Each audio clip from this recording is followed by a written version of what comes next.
La parole est à Monsieur Paul Molac pour le groupe Liberté et Territoires. Monsieur le Président, Monsieur le Ministre, les personnes fragiles sont les premières touchées par le Covid-19. C'est particulièrement vrai s'agissant des personnes en situation de handicap et des personnes âgées résidant dans des établissements médico-sociaux. La situation dans ces structures est particulièrement préoccupante. D'une part, le confinement est difficile à mettre en place et à expliquer aux résidents. D'autre part, la propagation est facilitée par la promiscuité. Il a fallu attendre jeudi dernier pour connaître la réelle ampleur de l'épidémie au sein des EHPAD et des établissements médico-sociaux, avec un bilan particulièrement lourd puisque plus de 2000 personnes y sont décédées. Dans ce contexte, certaines associations s'inquiètent que les personnes en situation de handicap puissent se voir refuser des soins hospitaliers lorsqu'elles sont contaminées par le virus. De telles pratiques, si elles étaient avérées, seraient absolument intolérables. Nous avons conscience de l'incroyable effort qui est mené partout par les personnels de santé pour assurer la prise en charge de tous. Néanmoins, dans les régions les plus touchées, il faut avoir la certitude que le niveau d'autonomie et de dépendance des personnes n'est pas devenu un critère d'admission ou non à l'hôpital. Il est indispensable de réaffirmer que la protection de ces publics fragiles est une priorité. Aussi, Monsieur le Ministre, quels sont les engagements clairs que vous pouvez prendre devant nous afin de garantir que le handicap, physique ou psychique, ne soit pas et ne devienne pas un critère de refus d'hospitalisation? Enfin, pour assurer effectivement cette préoccupation, vous venez de répondre tout à l'heure au dépistage qui sera systématique. Est-ce que vous pouvez nous donner un terme? C'est-à-dire, est-ce qu'on y arrivera dans peu de temps ou est-ce qu'on va encore mettre beaucoup de... Parce qu'il faut avoir du réactif, il faut avoir un certain nombre de... Je suppose que ça ne se fait pas comme ça.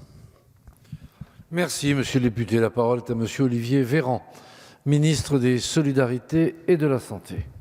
Monsieur le député Paul Molac, vous avez raison, ça ne se fait pas comme ça. Ça nécessite une logistique très complexe, j'en parlais tout à l'heure, l'appui des départements sera précieux, l'organisation au sein des agences régionales de santé pour fonctionner territoire par territoire, l'appui des EHPAD d'ailleurs, à commencer par les EHPAD, qui doivent pouvoir, et je le sais qu'elles le font, se mobiliser pour nous dire lorsqu'il y a des difficultés et lorsqu'elles ont besoin d'aide. C'est l'ensemble des services de l'État, des collectivités, les associations, les communes aussi, qui doivent participer à cet effort national. Et je peux vous dire, pour avoir appelé des élus de tous bords et de toutes collectivités, que systématiquement la main a été tendue et je crois qu'à nouveau l'union nationale est importante et même elle est belle à voir dans cette période parce que l'objectif de protéger les personnes les plus fragiles est évidemment partagé partout.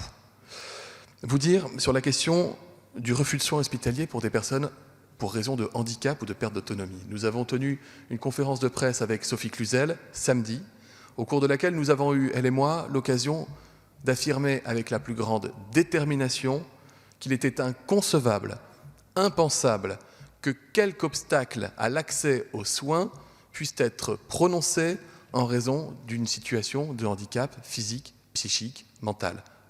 Hors de question. Je crois que le trouble est venu par la publication malheureuse sur le site internet d'une agence régionale de santé d'un document interne, lui-même un peu malheureux, qui n'avait pas été modifié par une société savante de réanimation. Le document a été immédiatement corrigé, les personnes s'en sont expliquées, et cela ne reflète absolument pas la réalité. Comment imaginer que dans un pays comme la France, lors même que nous saluons les héros qui sauvent des vies au quotidien, il y aurait des personnes capables de faire le tri en fonction du handicap.